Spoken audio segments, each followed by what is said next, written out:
Fight camp week 1 in the books. Wow, what a night. Before we talk the fights, let's talk the night itself. It was a new experience, but how did you find it?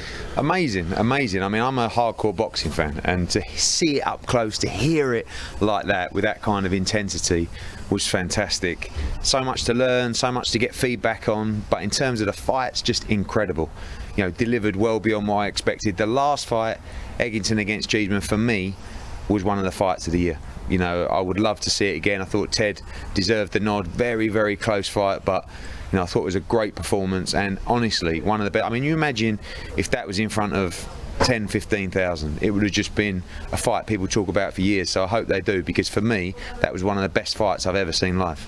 A great featherweight tussle kicking us off with Jordan Gill against Rhys. Your thoughts on that fight? Yeah, good fight. Always going to be a solid fight. You know, Rhys tried to get to Jordan Gill, but his movement was too good. You know, deserved win. I thought he won the fight by 3 or 4 rounds. There was times where Rhys looked like he might be getting to him, but Jordan Gill boxed really, really well, and it's a big move for his career. You know, I think, to be honest, a lot of these fighters, you know, we talk about this might be their last chance, etc., but the performances they put on, when you go and look at Sam Edgington, for me that was one of Sam's best career performances. You know, so I think Bellotti can still come again, but he's got to look at what he wants to do for his career. For Jordan Gill, it was a massive, massive win, and onwards and upwards for him. Nathan Bennett was keen. He came to have a go, but Dalton Smith an emphatic finish. This is what we mean about fight camp. No easy fights. You know, Dalton Smith, never been tested before. He got chin checked tonight.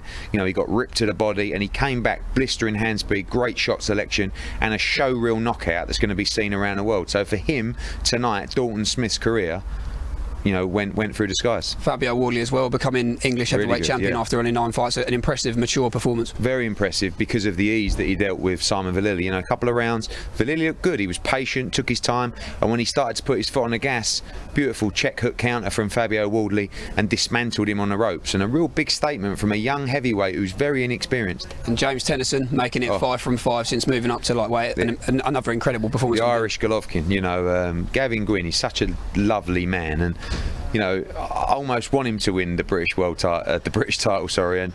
But James Tennyson is he's too dangerous. He punches too hard, and you know, he soaked it up tonight. And there were times again in that fight where I felt that Gavin Gwynn might start to be turning the fight. And unbelievable power at the end, and great stoppage from James Tennyson. He's going to be a real threat at 135 pounds. Some big fights potentially in the pipeline for James then?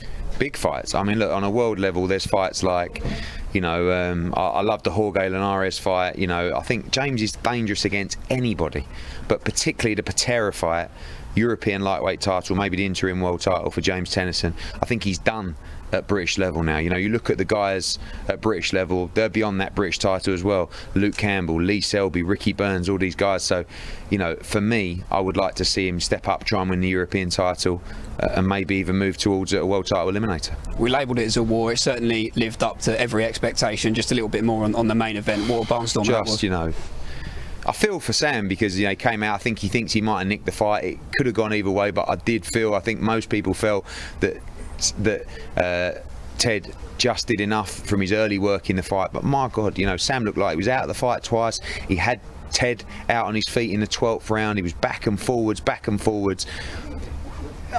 I've sold fights before as wars that sometimes haven't delivered. Well, now I'm going to take the plaudits, because that was fucking unbelievable, to be honest with you. I don't know if I'm allowed to swear, but anyway, we are. Unbelievable. Both guys, absolute credit to themselves.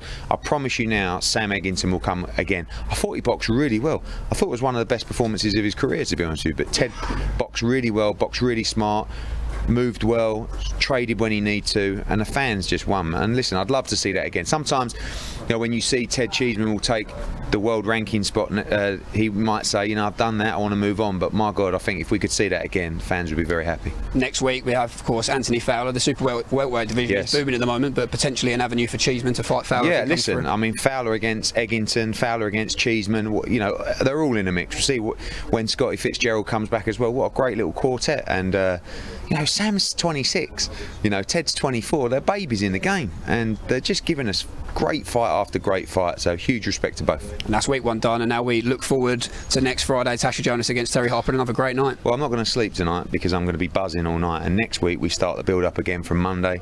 Great card, Akib Fayaz against Kane Baker. Really, really, really, really tough test for Hopey Price now. A late opponent coming in, Johnny Phillips, who's a big super featherweight really, and that's a dangerous fight. He knocked out Nathaniel Wilson.